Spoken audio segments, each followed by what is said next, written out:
Toby and the Stout Gentleman. Toby is a tram engine. He is short and sturdy. He has cow catchers and side plates and doesn't look like a steam engine at all. He takes trucks from farms and factories to the main line, and the big engines take them to London and elsewhere. His tram line runs along roads and through fields and villages. Toby rings his bell cheerfully to everyone he meets.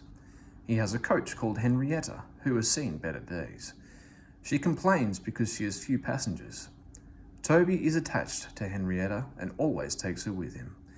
She might be useful one day, he says.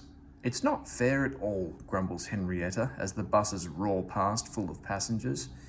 She remembers that she used to be full and 9 trucks would rattle behind her. Now there are only 3 or 4, for the farms and factories send their goods mostly by lorry. Toby is always careful on the road. The cars, buses and lorries often have accidents. Toby hasn't had an accident for years, but the buses are crowded and Henrietta is empty. I can't understand it, says Toby the tram engine. People come to see Toby, but they come by bus. They stare at him. Isn't he quaint, they say, and laugh. They make him so cross. One day, a car stopped close by and a little boy jumped out. "Come on, Bridget," he called to his sister, and together they ran across to Toby. 2 ladies and a stout gentleman followed. The gentleman looked important, but nice. The children ran back. "Come on, grandfather, do look at this engine," and seizing his hands, they almost dragged him along. "That's a tram engine, Stephen," said the stout gentleman. "Is it electric?" asked Bridget. "Whoosh," hissed Toby crossly. "Shh, shh," said her brother, "you've offended him." "But trams are electric, aren't they?" "They are mostly," the stout gentleman answered, "but this is a steam tram." "May we go in it, grandfather, please?" The guard had begun to blow his whistle. "Stop," said the stout gentleman and raised his hand. The guard, surprised, opened his mouth and the whistle fell out. While he was picking it up, they all scrambled into Henrietta. "Hip, hip, hooray!" chanted Henrietta, and she rattled happily behind. Toby did not sing. "Electric indeed, electric indeed," he snorted. He was very hurt. The stout gentleman and his family got out at the junction, but waited for Toby to take them back to their car. "What is your name?" asked the stout gentleman. "Toby, sir." "Thank you, Toby, for a very nice ride." "Thank you, sir," said Toby politely. He felt better now. This gentleman, he thought, is a gentleman who knows how to speak to engines.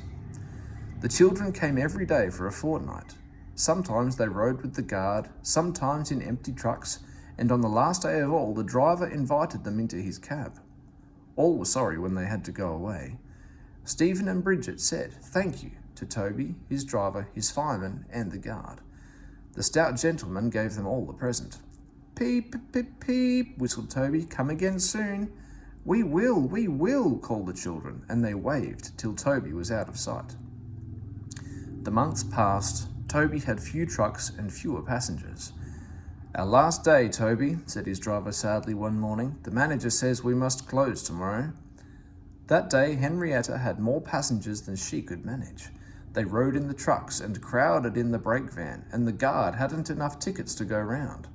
The passengers joked and sang, but Toby and his driver wished they wouldn't. "Goodbye, Toby," said the passengers afterwards. "We are sorry your line is closing down." "So am I," said Toby sadly. The last passenger left the station and Toby puffed slowly to his shed. "Nobody wants me," he thought, and went unhappily to sleep. Next morning the shed was flung open, and he woke with a start to see his fireman dancing a jig outside. His driver, excited, waved a piece of paper. "Wake up, Toby," they shouted, "and listen to this. It's a letter from the stout gentleman." Toby listened but I mustn't tell you any more, or I should spoil the next story.